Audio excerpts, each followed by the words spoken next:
महाराष्ट्र विधान परिषद द्विवार्षिक निवडणूक 2026 मध्ये निवडून आल्याबद्दल आपलं खूप खूप अभिनंदन. खूप खूप धन्यवाद. थँक्यू. काय सांगा सर, कशा प्रकारची समोरची वाटचाल आपली असणार आहे निवडणूक जिंकल्यानंतर? असं आहे की भारतीय जनता पार्टीचं मी सातत्याने काम करतो आहे.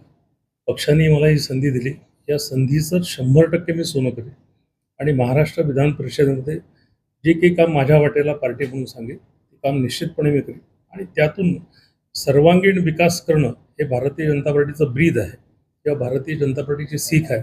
या अर्थाने माझ्या कामाचं एकंदर मूल्यमापन किंवा पलीकडचा काळ जो राहील तो या पद्धतीने मी पूर्ण करेन. आपण पक्षामध्ये एक ज्येष्ठ कार्यकर्ते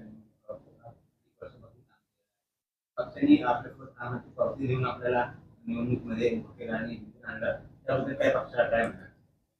मी पक्षाचा ऋणी आहे. याचं कारण असं की पक्षाने हा निर्णय घेतला आणि पक्षासमोर अनेक प्रकारच्या समस्या असतात.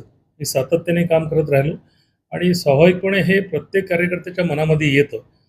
पण पक्षनिष्ठा ही सगळ्यात महत्त्वाची आणि या अनुषंगाने काम करत राहणं आणि पक्षाच्या नेतृत्वासमोर अशा प्रकारच्या संधी देण्याच्या समस्या त्यांच्यासमोरही असतात. कारण पक्ष मोठा करायचा असतो. अशा वेळेला कदाचित काही लोकांचं म्हणणं असं आहे की तुम्हाला उशीर झाला, मी या मताचा नाही आहे. याचं कारण असं आहे की योग्य वेळ आली की पक्ष संधी देतं, याचं हे उत्तम उदाहरण आहे. सारे लोक होते जी आणखी वाट बघतच होते की त्यांना चान्स येईल आणि त्यांना चान्स चुकून आपल्याला चान्स देणार खरा, कुठेतरी नाराजगी आहे, काय सांगणार? भारतीय जनता पार्टीत अशा प्रकारची नाराजी राहतच नाही. मुळात हे प्रत्येकाला वाटणं की इतके वर्ष मी काम करतो, मला कुठेतरी न्याय मिळाला पाहिजे, हे प्रत्येकाला वाटणं स्वाभाविक आहे. आणि जसं मी मगाशी उल्लेख केला की प्रत्येक निवडणुकीच्या वेळी अशा प्रकारचे प्रसंग पक्ष नेतृत्वासमोर येतात आणि त्यातून तो योग्य मार्ग काढून मग त्यात त्या त्या व्यक्तींची निवड केली जाते. त्याच्यामुळे जे राहिले आहेत किंवा ज्यांना संधी मिळाली नाही अशा लोकांना देखील पक्ष निश्चितपणे संधी देईल, हा माझा विश्वास आहे. संघटनेने आता पक्ष बळकट करण्याकरिता आणि अधिकाधिक पाऊल समोर वाढत आहे. आपले जे कार्यकर्ता जे बंधुगण आहेत त्यांना काय प्रेमाचा संदेश आपला असणार? भारतीय जनता पार्टीच्या समस्त कार्यकर्त्यांना माझं सांगणं असेल की सातत्याने भारतीय जनता पार्टीचं काम करणं, ज्या ठिकाणी पार्टी मजबूत नाही अशा ठिकाणी सक्षम पार्टी करणं आणि त्या अनुषंगाने पार्टीचे पावलं पडतात आहे की सगळ्या क्षेत्रामध्ये एकंदर कार्यकर्त्यांनी जोमाने कामाला लागावं आणि ज्या क्षेत्रामध्ये भारतीय जनता पार्टीची ताकद नाही अशा ठिकाणी सगळ्यांनी वाढवावी. आणि म्हणून भारतीय जनता पार्टीच्या समस्त कार्यकर्त्यांना मी विनंती करेन की आपल्याला जे काम मिळालं आहे त्या कामाला योग्य न्याय देणं आणि त्या अनुषंगाने जर काम केलं तर मला विश्वास आहे.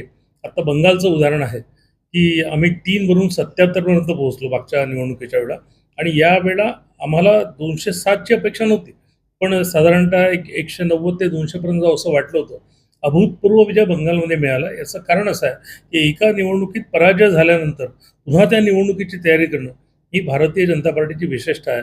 याचाच परिणाम असा आहे, मग बंगाल असेल, आसाम असेल, पुद्दुचेरी असेल, केरळमध्ये आमचं खातं उघडणं असेल, हे याचाच परिणाम आहे. आणि म्हणून सातत्याने काम करत राहणं यातून निश्चितपणे पार्टीला यश मिळतं आणि आपण देखील त्या अर्थाने विकसित होतो. म्हणून आज पक्षामध्ये आनंदाची लाट आहे, सगळीकडे आपले कार्यकर्ते आहे, आनंद आहे, काय सांगणार? असं आहे की मला तिकीट मिळणं, मी त्या ठिकाणी निवडून येणं, हा संपूर्ण विजय मी कार्यकर्त्यांना समर्पित करतो. याचं कारण असं की अनेक वर्ष त्यांच्यासोबत राहून काम केल्यामुळे स्वाभाविकपणे त्यांच्याही मनामध्ये असं होतं की कुठेतरी कार्यकर्ता म्हणून काम करणाऱ्या कार्यकर्त्याला अशा प्रकारे न्याय मिळावा आणि हा न्याय मिळाला तिची स्वाभाविक प्रतिक्रिया अशी आहे की एक आनंद सगळ्यांच्या मनामध्ये आहे आणि तो आनंद मला देखील आहे. तो मागच्या 4-5 दिवसात कार्यकर्त्यांसोबत साजरा करतो आहे. निश्चितपणे मला आणि आमच्या सगळ्या कार्यकर्त्यांना भारतीय जनता पार्टीच्या हा मनस्वी आनंद झालेला आहे. कार्यकर्ता गुलाल उधळण्याच्या तयारीत आहे, काय सांगणार?